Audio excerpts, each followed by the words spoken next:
दरअसल उस घने जंगल की रक्षा एक भयानक जिन करता है। पहले भी कई लोग उस जंगल में सफेद वृक्षों के पत्ते लेने के लिए गए हैं, लेकिन कोई भी जीवित वापस नहीं आ सका है महाराज।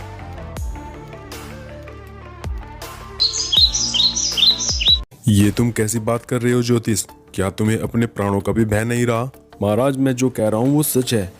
आपका ये पुत्र भी अधिक समय तक जीवित नहीं रह पाएगा। चुप रहो ज्योतिष, तुम ज्योतिष हो, भगवान नहीं। अगर एक शब्द भी और निकाला तो तुम्हारा कटा हुआ सर जमीन पर पड़ा होगा। मुझे सजा देने से आपका भाग्य नहीं बदल जाएगा महाराज। आपके भाग्य में यही लिखा है कि आपका पुत्र उस 300 वर्ष पहले श्राप के कारण ज्यादा दिन तक जीवित नहीं रह सकता। सैनिकों, बंदी बना लो इसे। इस ज्योतिष को ले जाकर कारागार में बंद कर दो। महाराज के आदेश पर सैनिक ज्योतिष को पकड़कर कारागार में डाल देते हैं। महामंत्री को बुलाया जाए। जी महाराज, कहिए कैसे याद किया आपने? महामंत्री, मेरे परिवार पर एक गहरी विपदान पड़ी है। एक 300 वर्ष पहले श्राप का प्रभाव आज भी हमारे महल पर बना हुआ है, जिसके कारण मेरा कोई भी पुत्र ज्यादा दिन तक जीवित नहीं रह सकता। अब मेरे पास ज्यादा समय नहीं है। मेरे परिवार पर भयानक मुसीबत है जिसका मुझे कोई हल नजर नहीं आता। क्या तुम्हारे पास इसका कोई हल है? भला मेरे पास इस समस्या का क्या हल हो सकता है महाराज? लेकिन हमारे राज्य में एक विद्वान पंडित है जिनके पास इस समस्या का जरूर कोई हल होगा। तुम सही कह रहे हो महामंत्री। कल ही उस विद्वान पंडित को हमारे सामने लाया जाए। अगले दिन वह पंडित महाराज के पास आता है। जी महाराज, कहिए कैसे याद किया? प्रणाम गुरुदेव, हमें आपकी सहायता की जरूरत है। कहीं आप उस 300 वर्ष पहले श्राप की बात तो नहीं कर रहे हैं महाराज? हाँ गुरुदेव, मैं इस समस्या का हल जानने के लिए आपको बुलाया है। क्या उस समस्या का कोई हल नहीं है? हल तो है महाराज, लेकिन मेरी समझ में नहीं आ रहा कि इस काम में हमारी सहायता करेगा कौन। आप उपाय तो बताइए महाराज। ठीक है तो सुनो। यहाँ से 500 मील दूर एक घना जंगल है। उस घने जंगल में एक सफेद वृक्ष है। यदि उस सफेद वृक्ष की सूखी पत्तियों को यहाँ लाकर यज्ञ में आहुति दी जाए तो आपके ऊपर आया हुआ संकट टल सकता है। तो बस इतनी सी बात है। तो मैं अभी अपने कुछ सैनिकों को भेजकर वो पत्तियां मंगा लेता हूँ। ये काम इतना भी आसान नहीं है महाराज जितना आप समझ रहे हो। क्या मतलब है आपका गुरुदेव? दरअसल उस घने जंगल की रक्षा एक भयानक जिन करता है। पहले भी कई लोग उस जंगल में सफेद वृक्षों के पत्ते लेने के लिए गए हैं, लेकिन कोई भी जीवित वापस नहीं आ सका है महाराज। महामंत्री, क्या इस कार्य में आप हमारी कोई सहायता कर सकते हैं? महाराज, अगर आपका आदेश हुआ तो जरूर करूंगा, लेकिन अगर गुरुदेव की बात सच हुई तो क्या महामंत्री? कुछ नहीं होगा।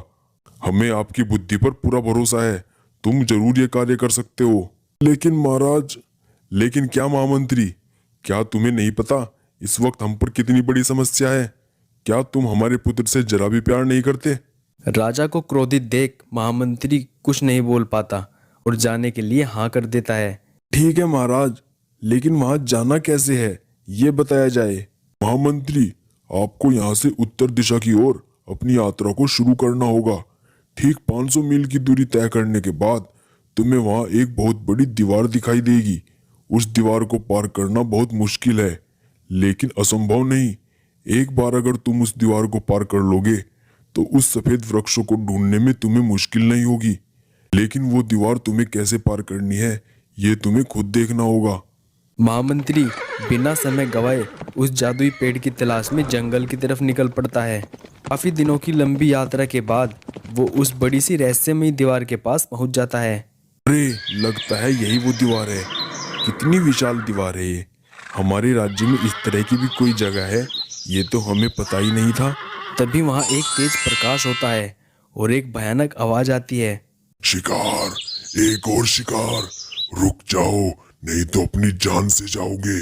अरे, ये क्या भला है? लगता है ये उसी जिन की आवाज है जिसके बारे में गुरुदेव ने बताया था। कौन हो तुम? हमें जाने दो। हमारे राज्य में इस समय बहुत बड़ा संकट आया है, हमें जाने दो। हाँ जाओ, लेकिन पहले मेरी एक पहेली का जवाब तो दे दो। अगर तुमने सही जवाब दिया तो तुम्हें आगे का रास्ता खुद ब खुद मिल जाएगा। लेकिन कहीं अगर तुम्हारा जवाब गलत हुआ तो तुम भी बाकी लोगों की तरह पत्थर के बन जाओगे। अरे, ये क्या मुसीबत है? लेकिन अब झेलनी तो पड़ेगी ही। हाँ, पूछो। तो बताओ। जंगल है लेकिन पेड़ नहीं, गांव है पर घर नहीं। अरे, ये कैसी पहेली है? जंगल है पर पेड़ नहीं, गांव है पर घर नहीं। ये तो मुझे नक्शा लग रहा है। मेरे ख्याल से इसका जवाब नक्शा है। बहुत खूब, तुमने अपना पहला पड़ाव पार कर लिया है। सामने दीवार की तरफ देखो। महामंत्री दीवार की तरफ देखते हैं। उसमें अचानक एक दरवाजा बन जाता है और वो अपने आप खुल भी जाता है। महामंत्री उस दरवाजे से होते हुए अंदर आ जाता है। अंदर आने के बाद महामंत्री देखता है यहाँ बहुत सारे पेड़ पौधे हैं। यहाँ तो इतने सारे पेड़ हैं, अब इनमें से वो सफेद वृक्ष कैसे ढूंढूं? तभी वो तेज प्रकाश फिर से प्रकट होता है और उसे वो आवाज फिर सुनाई देती है। प्यास लगी तो पी लेना, भूख लगी तो खा लेना, ठंड लगे तो जला लेना। एक और पहेली, अब इसका क्या मतलब होगा? प्यास लगी तो पी लेना, भूख लगे तो खा लेना, ठंड लगे तो जला लेना।